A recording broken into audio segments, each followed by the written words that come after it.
So really, just more like a story. The reason behind developing this climate and nature finance strategy. First,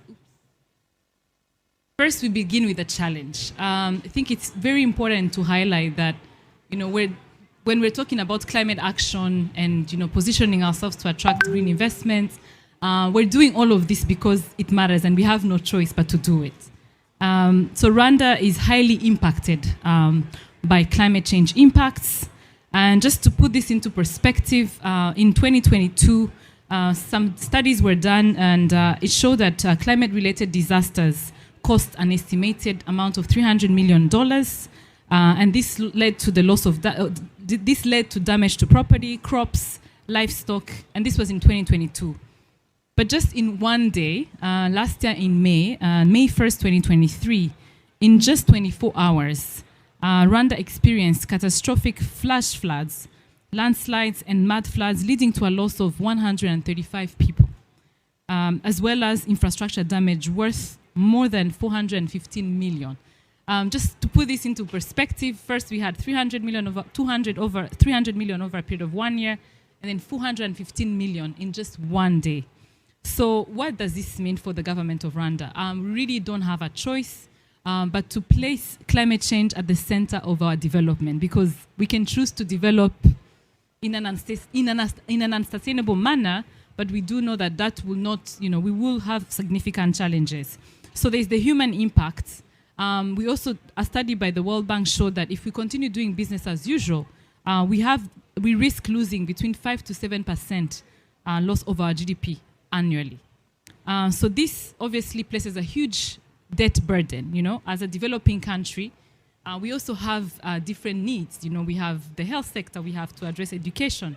So if we need now, if there's this burden that adds on, which is being as a result of climate change impact, this is serious. It's a serious debt burden. So now comes the vision.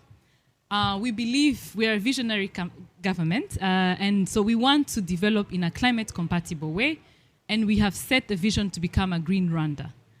And so when you look at, we've developed several different strategies. First, by Vision 2050, we want to be a carbon-neutral economy. We have our national strategy for transformation. This is a 5-year plan that also allows for cross-sectoral coordination. Again, if we want to really have, if we want to be successful in what we do, it's important that all the sectors are working together. It's not just the job of the Ministry of Environment. So now here we're talking Ministry of Environment working closely with Ministry of Finance, but also with the sectors that are leading these sectoral development plans. We have an ambitious NDC, so we want to reduce carbon emissions by 38% by the year 2030. And we've even done an estimate of the amount of financing that we need to mobilize. I'll talk about that later. We also have a green growth and climate resilience strategy, which is a long-term plan that sets the way. So now comes the opportunity. So the climate and nature finance strategy is an opportunity. And why we say this, why this was done. So this is actually spearheaded by the Ministry of Finance. And so over the last decade or even more, we realized that climate change cannot just be addressed as a cross-cutting mainstreaming. It actually needs to start within the planning itself. So that's why the Ministry of Finance actually took the lead to develop a climate and nature finance strategy. And this strategy is basically as a result of joint efforts between the Ministry of Environment, Ministry of Finance, the Green Fund, but also the financial sector. So it was developed in close collaboration with our development bank and other commercial banks as well as Kigali International Financial Center, which is really leading the way to position Rwanda to attract green investment. So there are key strategic objectives under this strategy. First, we want to enhance resource mobilization. Second is diversification of funding and financial mechanisms. I believe, today being Finance Day, we're going to be here in different panel sessions. How do we leverage private capital? We also do acknowledge that, there's so much we can do with the limited public financing that is available.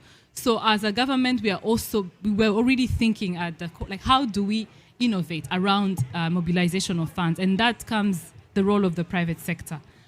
We've also learned that, when we look at how we've been mobilizing climate finance over the last, decade, specifically with the Rwanda Green Fund, the approach has been very much focused on project-based and working with one partner. And, what we see is that it's very fragmented. It's fragmented and not really leading us to seeing the impact on the ground. So we want to move away from a project-based to a programmatic approach, where we can design big programs, working with all the partners, both bilateral, multilateral, but also allowing for the private sector to come in.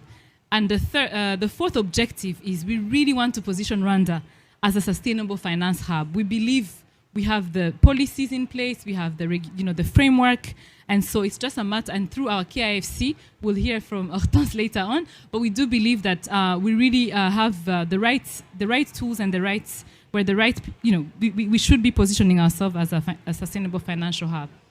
So just to elaborate more on the how. So yes, we have this amazing strategy. We know what we're going to do, but again, how are we really going to do it? So it's two things. It's the programmatic approach and the private sector engagement.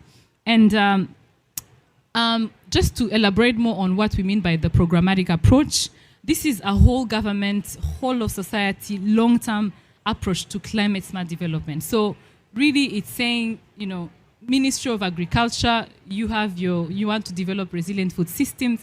How do we work together from the beginning to ensure that it's going to be resilient? So we've started this approach focusing on three main sectors, those being landscapes restoration. Again, because of the nature of our landscapes, Rwanda being the land of 1,000 hills, it's it's beautiful, but it also comes with its own challenges. So our landscapes are highly vulnerable to the impact of climate change.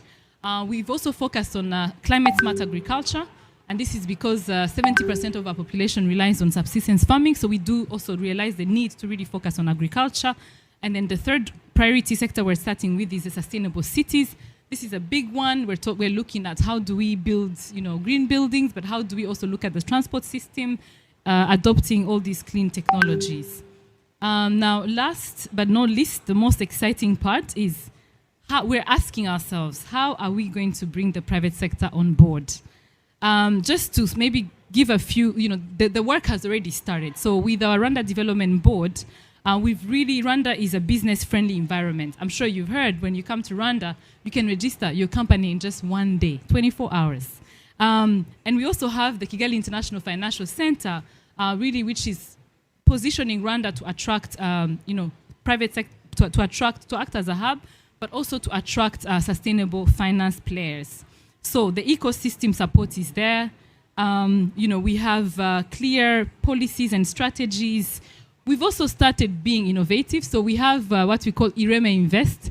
This is a blended finance facility which was launched in Sharm el-Sheikh. I can't keep track of the COP27. And this really facility had the objective of using blended finance approach to bring in private sector on board. So it's a partnership between the Rwanda Green Fund and the Development Bank of Rwanda, and it's been very successful. We've been able to raise, close to 260 million USD, and already deployed a percentage of that. But again, this is just the beginning. We also have our Development Bank of Rwanda, which launched two sustainability-linked bonds. So really, on the innovation, you can see that we're starting, but we also believe that there's more to do. So another point on the how is also creating incentives. So the government of Rwanda is also very big on, yes, we want to do this, we want to attract private sector, but it's also important to have the right incentives in place. So on e-mobility, we have great incentives to be able to attract this. The other thing we're realizing is the advisory service, but like the technical know-how. As much as we talk about going green and but it still is an area that is very especially when we want to attract private sector players, it's it's still technical. It's very, very technical. So I believe in a few weeks the government of Rwanda through our cabinet will adopt a green taxonomy, and really the whole idea behind this is to standardize what we mean by green. Also define, what does green mean for the infrastructure? What does green mean for agriculture? So this is the beginning, but it will also need some technical assistance and really, some level of technical know-how. So which is where we also see the need to have this green advisory service.